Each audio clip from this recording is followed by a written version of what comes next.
லக்னம், மகர லக்னம், மகர ராசி, நட்சத்திரம் திருவோணம் 1வது பாதம். இப்ப நடப்பு திசை ராகு திசை போகுது.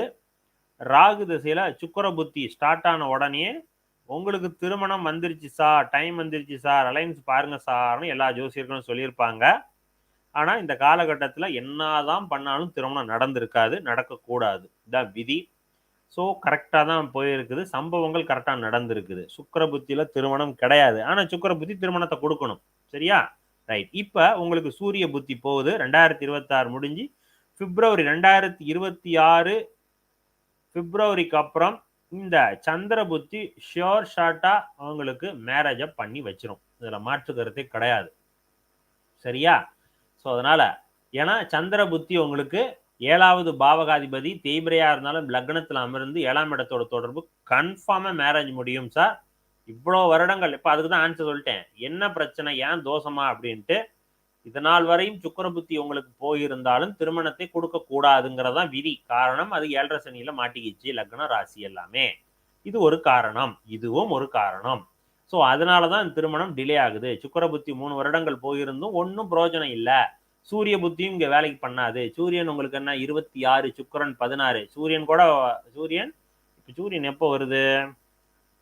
சூரியன்லயே உங்களுக்கு அடையாளம் காட்டப்படணுமே. அப்படின்னா இப்ப ஓடிக்கிட்டு இருக்கிறது சூரிய புத்தி. சூரிய புத்தி இப்ப போயிட்டு இருக்குதா? ஓகே. இப்ப சூரிய புத்தி வந்தா கூட இது உங்களுக்கு திருமணத்திற்கான காலகட்டமா? சூரியன் 26, சுக்கிரன் 16, 10 டிகிரி விலகல், புதன் 11, சனி 2. இப்ப ஆளே இப்ப ஜாதகரே மேரேஜ்லாம் எனக்கு ஒன்றும் வேணாங்க, தேவையில்லைங்க, வேலையில பிரச்சனை ஓடிட்டு இருக்கு, ஹெல்த் ப்ராப்ளம் ஓடிட்டு இருக்கு, மனம் சஞ்சலத்துல இருக்கக்கூடிய ஒரு இக்கட்டான நிலையில தான் இருப்பார். சரியா? இந்த சூரிய புத்தி இறுதி இந்த வருட இறுதியில கன்ஃபார்மா இடம் யாருன்னு காட்டப்படும். சந்திர புத்தி ஸ்டார்ட் ஆன உடனே உங்களுக்கு மாசம் கன்ஃபார்மா மேரேஜ் முடியறதுக்கான காலகட்டம் ஷோரா வந்துருச்சு. ஆனா என்ன, இந்த ஜாதகத்தில் சனி 1 டிகிரி, செவ்வாய் 1 டிகிரி.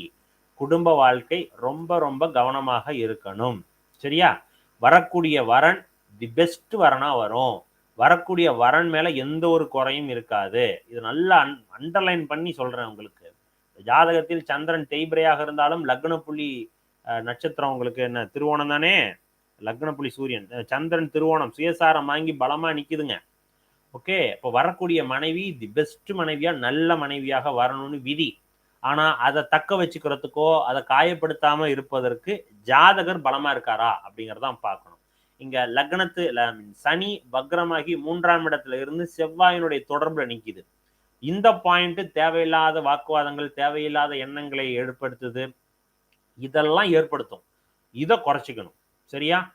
ஏன்னா எனக்கு பிடிச்ச லக்னம் மகர லக்னம். மகர லக்னத்துல பிறந்தவர்கள் நிறைய பேர். ரீசெண்டா கூட ஒரு ஜாதகர் பார்த்தேன். அவருடைய அந்த அனுபவங்கள்லாம் உங்களுக்கு சொல்லணும். அதுக்கு தனி வீடியோ கூட போடலாம். ஏன்னா மக்கள் எப்படிலாம் இருக்கிறாங்க.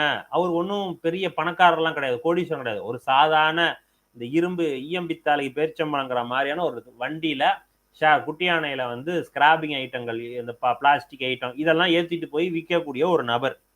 அவருடைய ஜாதகம் பார்க்கக்கூடிய ஒரு சந்தர்ப்பம் வந்து எனக்கு.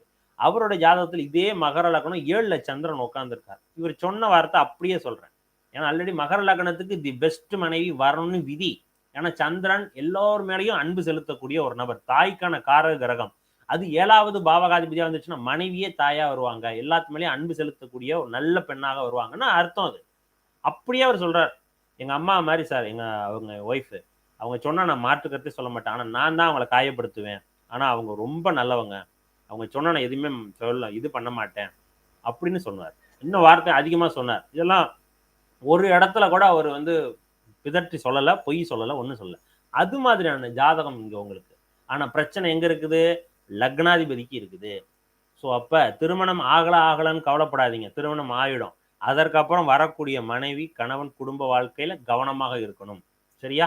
நான் ஏன் இவ்வளோ எடுத்து கொடுத்துக்கிட்டு இருக்கிறேன், இந்த சின்ன ஒரு ஸ்பார்க் வந்துச்சுன்னா அது வந்து அப்படியே இழுத்துட்டு போகும், வேறு விதமான காரக அமைப்பில் இழுத்துட்டு போகும். ஸோ அதில் கவனமா இருங்க. ஜாதகம் மேரேஜ் டைம் வந்துச்சு. நன்றி.